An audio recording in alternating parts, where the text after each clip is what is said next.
Hello everyone, this is Kayvon from MBT. In this session we're going to have a battery simulation with external and internal short circuit treatments. A short-circuited battery is a battery that somewhere within or outside of it there is a direct connection between the terminals.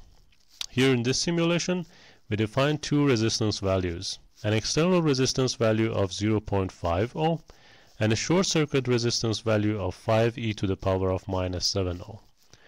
This value is relative to the cell zone. In batteries, there are many reasons that may cause a battery to short circuit, and one of them is metal dendrite. As you can see on the right side, we have a lithium-ion battery. That lithium dendrites could connect the terminals and lead a battery to a short-circuited condition. These dendrites and other similar material properties could be experimentally visualized with optical equipment. For the simulation, as you can see on the left side, we define a region inside the cell zone with X, Y, and Z values, and we run the simulation at first for 5 seconds with a time step size of 1 second. Then we analyze the results and see how temperature changes after 5 seconds and how current or potential values satisfy the boundary conditions. Then we let the simulation go on for 400 seconds with a time step size of 5 seconds and see how temperature is going to change after a large amount of time. So let's go to the Ansys software and have this simulation. So here we are in the Ansys software. If you want to know how to create the geometry or generate the mesh, please watch our previous sessions on the elementary section. And now we start the Fluent.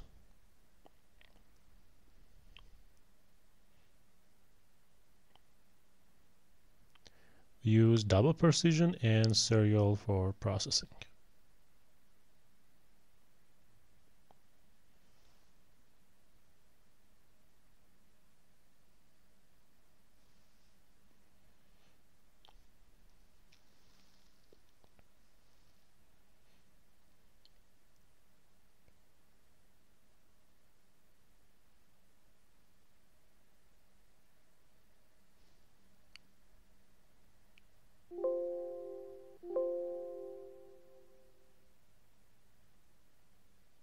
So the mesh is now loaded.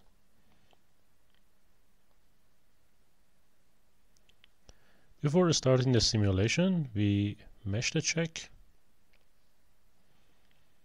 So the minimum volume is positive and everything is fine. This simulation is going to be a transient one. From the physics tab, we activate the energy equation, and from the solution tab we deselect the flow because we don't need flow equations to be solved as we don't have any fluid flow in the simulation.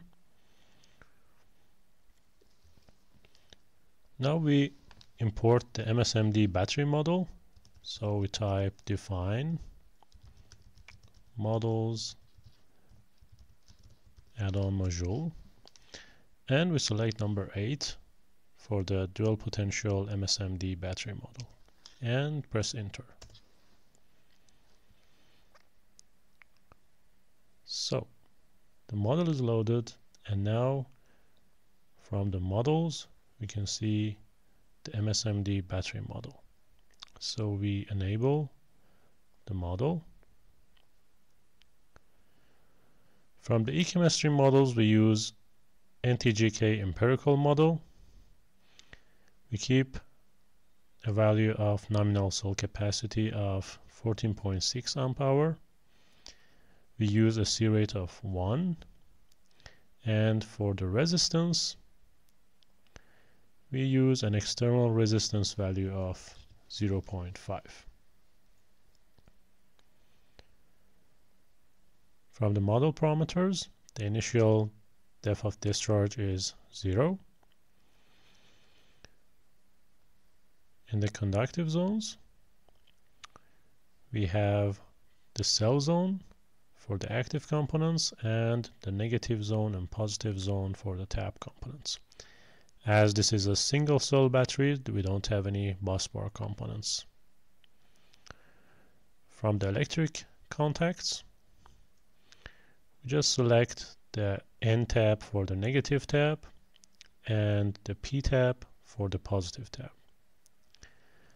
Now we're ready to print the battery system connection information.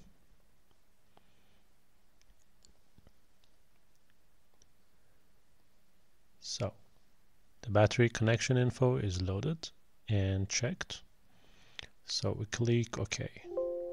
Now it tells us that we should define the material properties. So we go to the materials. We change the aluminum to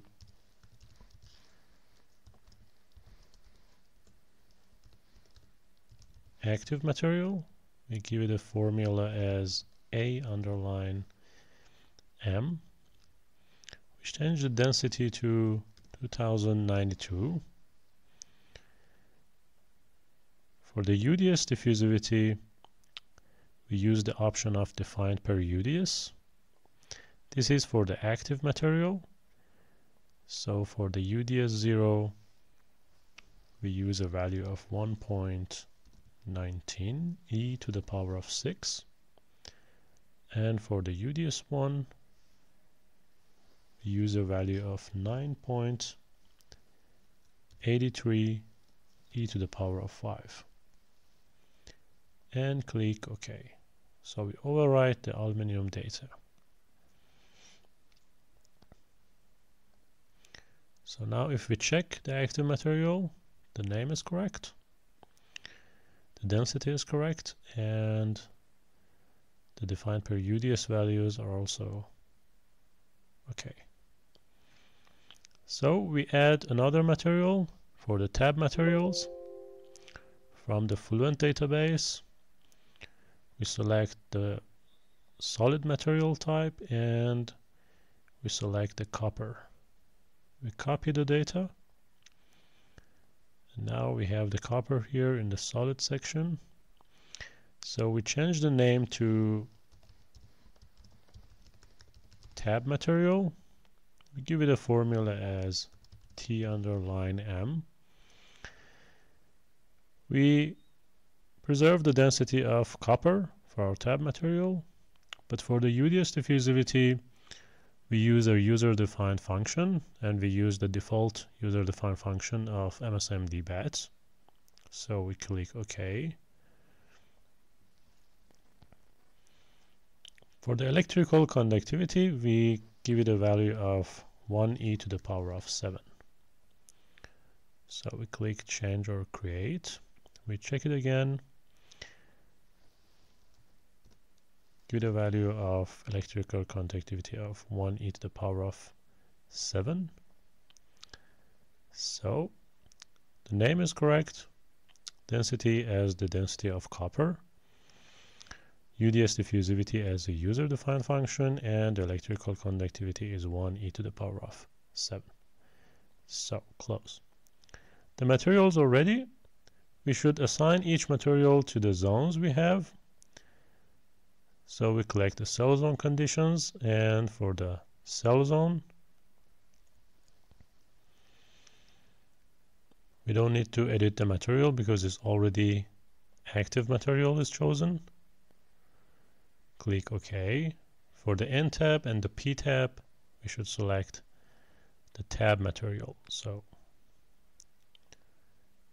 and also for the positive tab,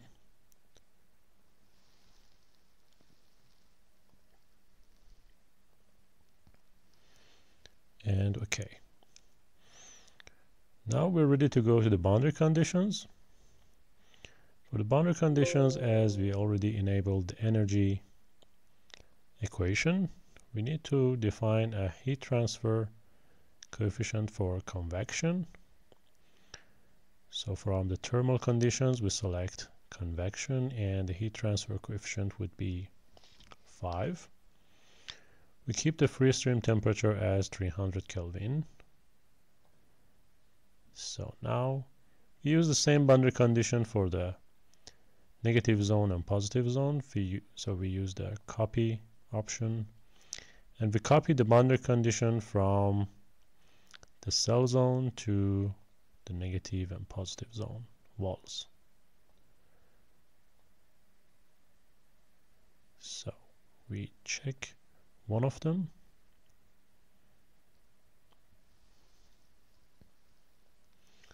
Okay, the value of 5 is copied for the heat transfer coefficient.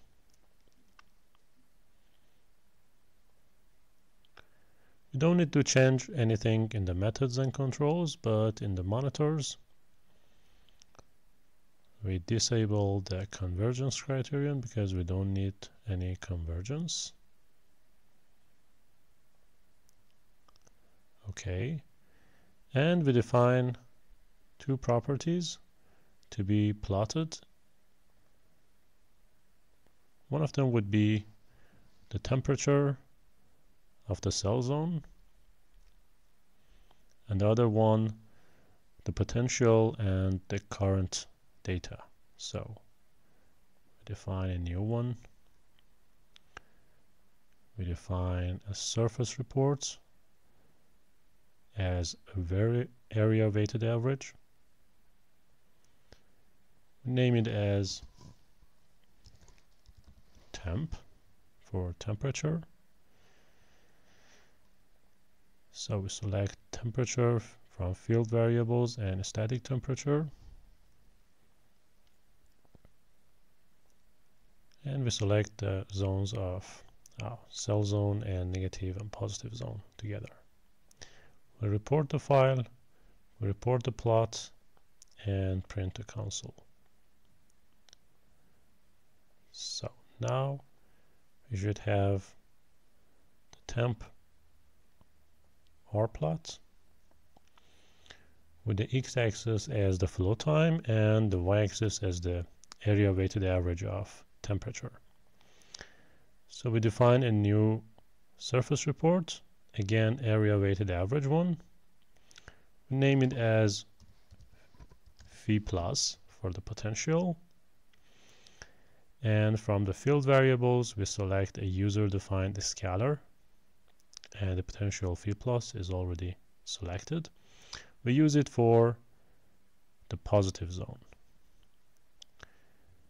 We report the file, report the plot, and print the console. So now we should have a phi R plot for the potential variable. X-axis would be the flow time, and the y-axis would be area weighted average potential. So now we define another report for the current, but we use a different one. So we use volume report and volume integral. Give it a name as current. From the field variable we should use user defined memory, and we select the volumetric current source, and we select the cell zone. We report the file, we report the plot, and we print the console. So now the reports are ready. We have the last one for the current. X-axis would be again the flow time, and y-axis would be the volumetric current source for current.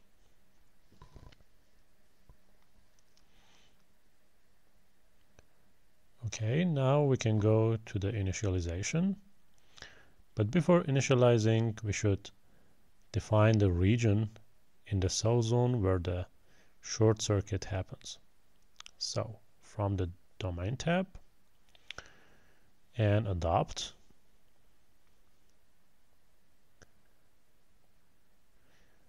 and from the cell registers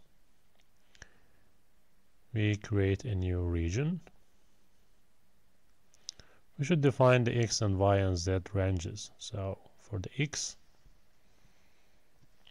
we use a value of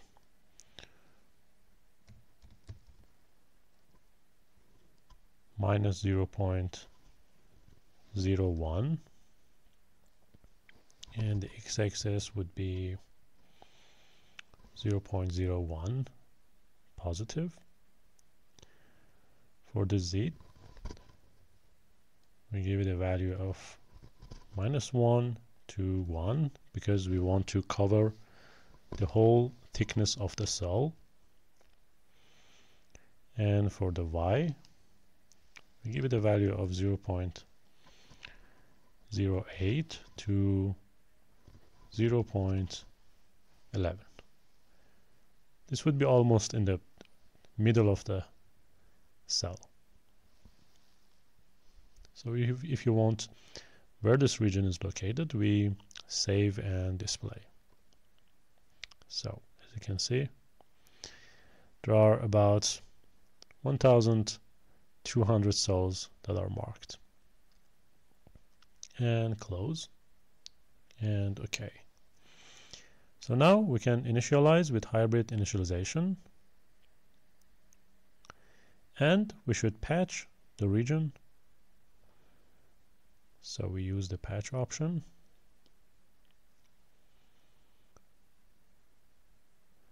From the variables,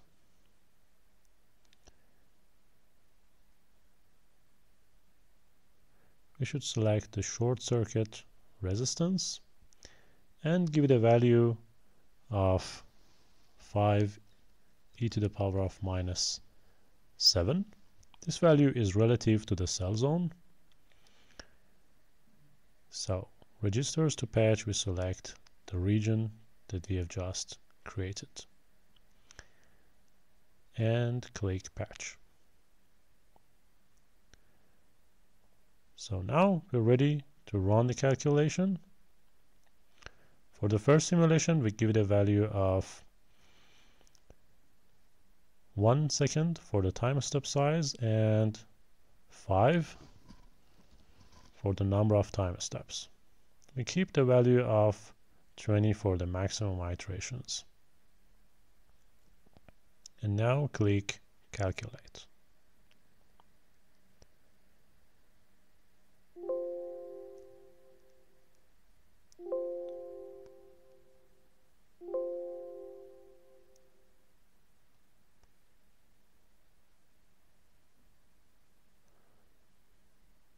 So we come back when the simulation is done. So the 5-second simulation is complete. As you can see, the temperature is increased from the beginning of the simulation, and the potential value is decreased, and then it's plateaued for some seconds. The current is increased, and then it's plateaued like the potential for the rest of the seconds. If we want to look at the temperature distribution in the region that we have defined the short circuit, we may look at the contours of temperature.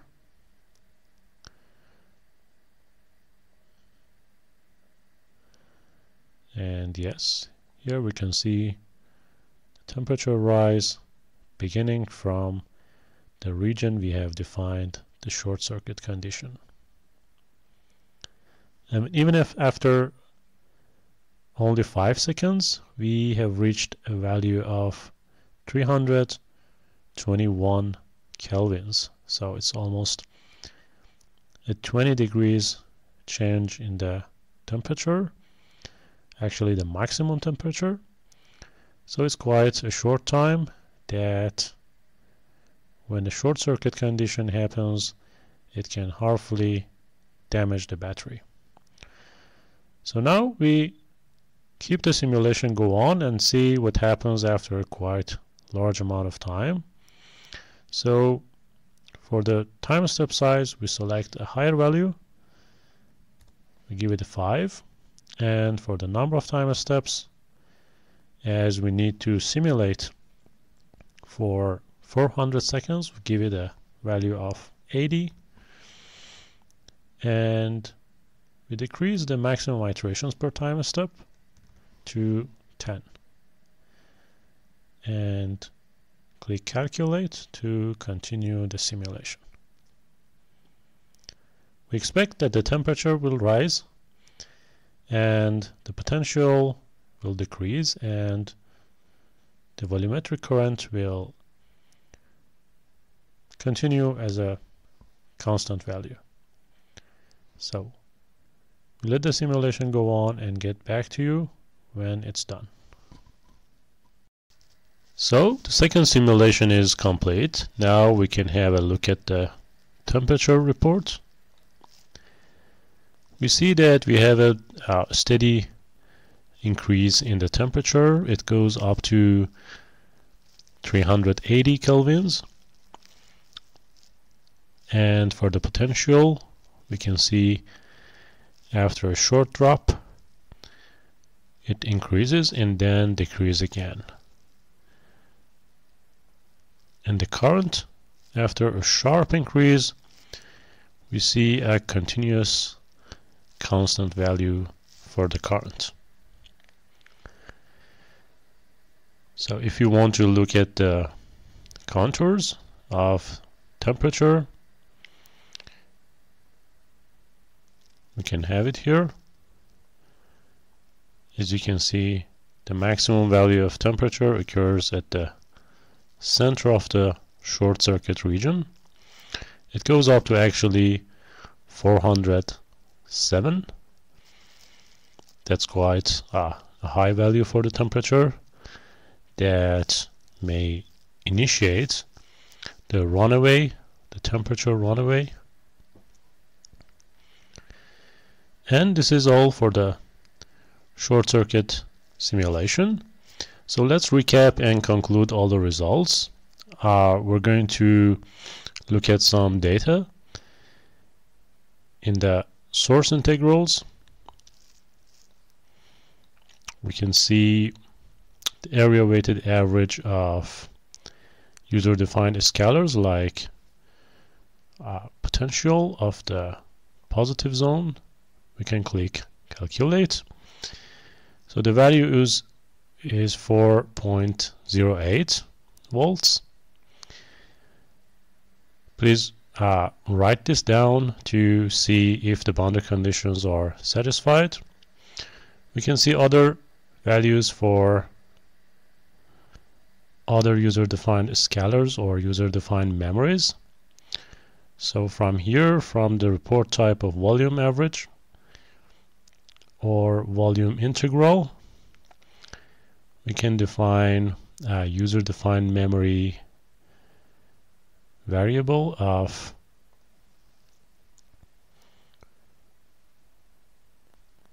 volumetric current source of the cell zone, and please select compute, and also write down this number for the total volume integral of current source.